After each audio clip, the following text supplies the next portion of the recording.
Did you know that a hummingbird's nest is about the size of a walnut? Now, I don't have a walnut here, I have a little stone, but that gives you an idea. They usually lay about just 2 eggs, a couple of days apart. They can travel up to 100 kilometers an hour when they're afraid. Learn more in a few minutes about attracting orioles and hummingbirds to your backyard.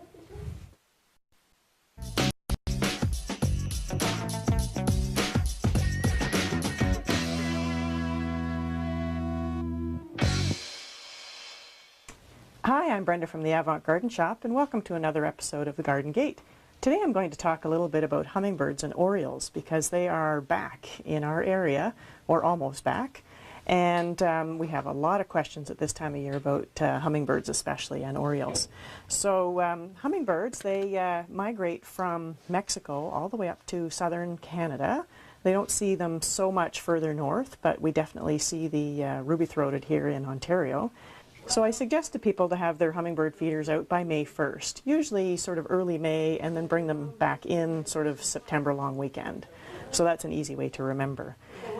When you're looking for a hummingbird feeder, you want to have a feeder that's really easy to clean, because if they come to a feeder that's dirty, they won't drink from it.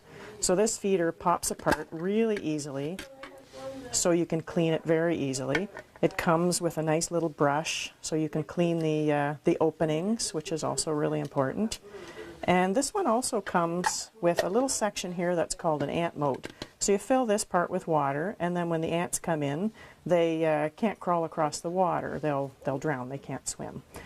This one also comes with little bee guards that you can fit on the back of the flowers, so it keeps the bees out as well. These feeders are guaranteed for life. They're made in the US. They're really great feeders. And because the liquid is on the bottom, it doesn't leak. Any those feeders that you see quite often that have the little tubes hanging out the bottom, they can leak really badly. And once they start to leak, they attract ants and bees, and you lose all your liquid basically. The sugar mixture is just 4 parts water to 1 part sugar. As long as it's heated, it doesn't have to be boiled, but as long as the sugar dissolves into the water, that's what you need. And the same goes for the orioles. They have the similar sort of feeder. It has the bee guards, it has the ant moat, it's easy to open, easy to clean, and the mixture is also the same. It's 4 to 1. These have nice big perches for the orioles to sit on, so they can easily feed from it. And that little bee guard, the oriole can push that little hole down, that little cover down, and get his juice out of it, but the bees can't do that. Orioles, not everybody has orioles, but if you have tall trees and open areas, you may see orioles. You can attract them down to your feeders very easily with the nectar.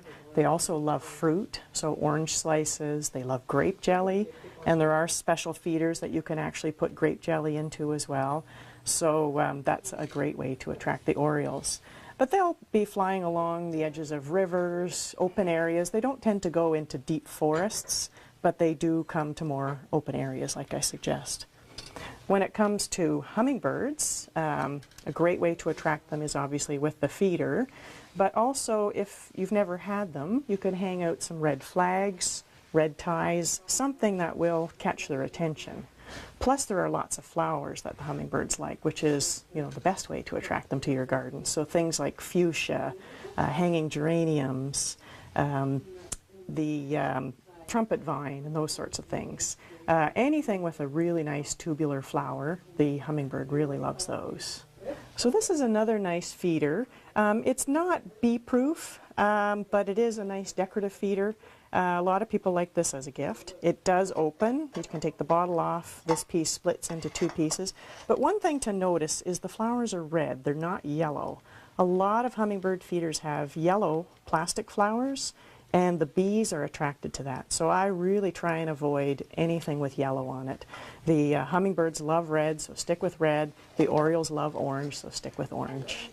And I hope you have lots of success with your hummingbirds, and if you have any questions, feel free to drop by or check out my website where I have lots of information on as well.